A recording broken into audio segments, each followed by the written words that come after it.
Tarbahar Sanjay Gandhi Nagar ward number 29 से शेख असलम होंगे कांग्रेस के पार्षद प्रत्याशी। शहर अध्यक्ष विजय पांडे ने की घोषणा। बुधवार देर शाम कांग्रेस भवन में शहर अध्यक्ष विजय पांडे ने प्रेस वार्ता कर उपचुनाव के लिए प्रत्याशी की घोषणा करते हुए बताया कि स्वर्गीय शेख गफ्फार की पहचान गरीबों और दिन दुखियों की सेवा करने वाले जनप्रतिनिधि के रूप में थी। वे वार्ड नंबर 29 से पार्षद का चुनाव जीते थे, लेकिन उनके असामयिक निधन से वार्ड पार्षद का पद खाली था। अब उस वार्ड से उपचुनाव हो रहा है, तो पार्टी ने उस वार्ड से स्वर्गीय शेख गफ्फार के छोटे भाई शेख असलम को चुनाव लड़ाने का निर्णय लिया है। पार्टी ने इस वार्ड से प्रत्याशी चयन के लिए एक कमेटी का गठन किया था। इस कमेटी में कांग्रेस के वरिष्ठ नेता अशोक अग्रवाल, महापौर रामचरण यादव, नगर निगम के सभापति शेख नजीरुद्दीन और पार्षद रविंद्र सिंह शामिल थे। सभी ने वार्ड में सर्वे कराने और वरिष्ठ नागरिकों से बातचीत कर शेख असलम का नाम चयन किया। पार्टी अध्यक्ष मोहन मरकाम ने भी कमेटी के चयन पर अपनी मुहर लगा दी है। पार्षद प्रत्याशी बनने के बाद शेख असलम ने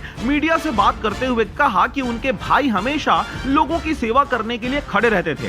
गरीबों और दिन दुखियों के लिए उनका दरवाजा दिन रात खुला रहता था। मैं उनके ही नक्शे कदम पर चलते हुए लोगों के सहयोग के लिए हमेशा उपलब्ध रहूंगा। अपने बड़े भाई के काम को आगे बढ़ाऊंगा। तो वहीं गुरुवार को उपचुनाव के नामांकन के लिए समस्त कांग्रेसी रैली निकालकर कलेक्टर ऑफिस पहुंचे, जहां पार्षद प्रत्याशी शेख असलम के द्वारा नामांकन भरा गया। अशोक अग्रवाल जी, आप लोग जानते हैं, नागरिक बैंक के अध्यक्ष हैं।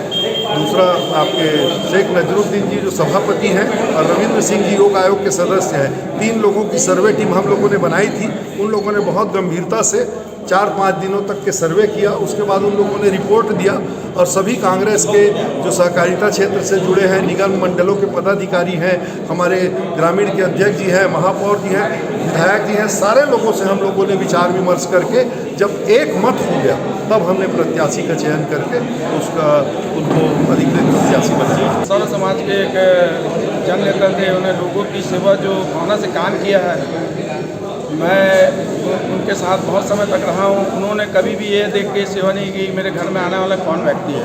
उन्हें जब लगा ज़रूरतमंदों को उन्होंने आधी रात नहीं देखी, दिन नहीं देखा, टाइम नहीं देखा, और एक सेवा भावना से उन्होंने हमेशा 40 साल कांग्रेस के एक बैनर तले में उन्होंने सर्व समाज की सेवा की है।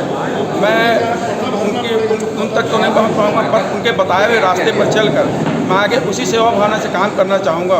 और उनका आशीर्वाद और प्रदेश कांग्रेस कमेटी, शहर कांग्रेस कमेटी का हमेशा मेरे साथ है, और उनका आशीर्वाद।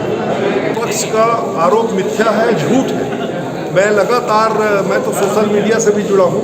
शेख असलम जी उनके प्रतिनिधि के रूप में लगातार वार्डों में जा कर के नाली के निर्माण में, सड़क के निर्माण में, पानी की समस्या आती है तो खड़े होते हैं। आप उनके फेसबुक अकाउंट को देख लीजिए जा करके, तो आपको लगातार मिलेगा कि वो वार्ड में जा करके गतिविधियां कर रहे हैं, लोगों से मिल रहे हैं, रामचरण जी से मिल करके लगातार वहाँ की समस्या का निराकरण का प्रयास कर रहे हैं। तो मैं ऐसा मानता हूँ कि ऐसा ही जन नेता चाहिए जो नाली में बैठकर भी काम करा सके, नाली के पास बैठकर।